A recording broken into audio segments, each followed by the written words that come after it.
I'm pissed at my dad because he keeps giving his carer benefits to my sisters, who visit him at the most once a week, instead of giving them to me, the one who actually cares enough to help him, so I'm leaving it to the providers to take care of him from now on. I, 26M, have two sisters, 18 and 23, from the same mom and dad, 50s. When I was 16 my parents went through a messy divorce which resulted in my sisters staying with my mom, and I stayed with my dad. My dad is disabled and has been unable to work due to a long list of medical issues since I was 16. He has kidney failure and is currently on dialysis while waiting for a transplant. This has meant that I have been looking after him in a variety of caretaker ways for a decade now. Throughout this time his contact with my two sisters has been minimal. He has in the past allowed my eldest sister to claim benefits that she was not entitled to by claiming to be a carer for my father amongst others. She has at no point in her life provided care for my dad. This caused many fights between my dad and I as I felt he was allowing her to commit fraud just so he could feel like he was helping her. I was recently contacted by his doctor who told me that my dad was no longer on the transplant list to receive the kidney transplant he needs. Apparently his health is now so poor that they don't know for sure if he'll survive general anesthetic for the op. I was told that a major factor for this was his poor diet which was exacerbating his existing health issues. Hearing this my wife and I decided to move back in with my dad to try and get him onto a healthier diet to hopefully prepare his body for the transplant he needs. After we moved in I was going through his most recent letters when I discovered a letter informing him that my youngest sister had applied for a grant for young carers as a result of caring for him. My dad is lucky to see my sister once a month, let alone the 16 hours a week this grant requires. I confronted him and he said he was just trying to help her out in any way he could. This again led to a massive fight as currently me and my wife are the only family members supporting him. My sisters do nothing for him. They are both adults and yet neither has lifted a single finger once to help him. And yet, here he is again essentially committing fraud to help them out. We can't help but feel taken for granted and simply unappreciated. We do everything we possibly can for him, sacrifice our time, energy and money to ensure he has a more comfortable life, but time and again he chooses to focus his energy on helping my sisters cheat their way to funds and benefits they don't deserve. He's never once asked them to help him, so the burden of responsibility for his care rests entirely on our shoulders, despite the fact that of the three siblings I am the only one not currently receiving any benefit related to his care.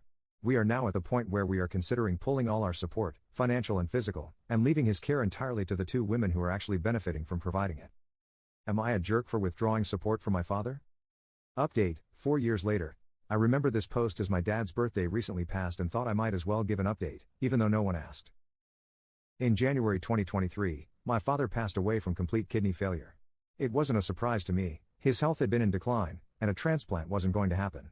The rest of the family, though, were shocked. The last time he spoke to anyone, I showed him the 7-week scan of my now 2-year-old son, his first and only grandchild. We'd rushed to get the earliest scan we could, knowing he didn't have much time. My son looked like a seahorse tadpole. He cried when I showed him, and we had a short talk about fatherhood before exhaustion took over. He fell asleep and never woke up. I asked him not to tell anyone since we were still early and didn't want to jinx it. He said, "I'll take it to the grave," and passed away 3 days later. He kept his word. I think seeing the scan and having that moment made him die happy. As for my sisters, they never changed. I let it go. I knew I couldn't change my dad and he was on borrowed time. For his birthday that year, we rented a canal boat since he'd always wanted one. He crashed it almost immediately. They gave him less and less consideration, ignoring him completely on what turned out to be his last birthday. No visit, no call, not even a text. He was devastated and reduced contact with them, though he never stopped helping them financially. When they found out he was dying, they rushed to his side and stayed until he passed. But like before, it was too little, too late. He was already unconscious. They hadn't shown urgency when he was first admitted, only showing up when I told them he had chosen to end life support. I'd been told the day he was admitted, over 2 weeks earlier, that he might not survive. I believed it. I'd seen him in these situations before, and this time felt different. The rest of the family still thought he would recover and didn't treat him as a priority. Eventually, my dad asked me if he was dying. Everyone else had been giving him false hope, mostly for themselves, so I had to tell him, "Yes, you're going to die soon." That was not an easy conversation. He passed surrounded by family who barely gave him their time when he was alive. My sisters definitely regret how they treated him, but it's too late. We were civil at the funeral but haven't spoken since. I scattered my share of his ashes at the end of the canal he never got to see. My sisters turned theirs into jewelry. I miss him every day, especially as his grandson looks so much like him. It's a shame things never got resolved with his daughters while he was alive, but I think he died a happy man, and that's enough for me.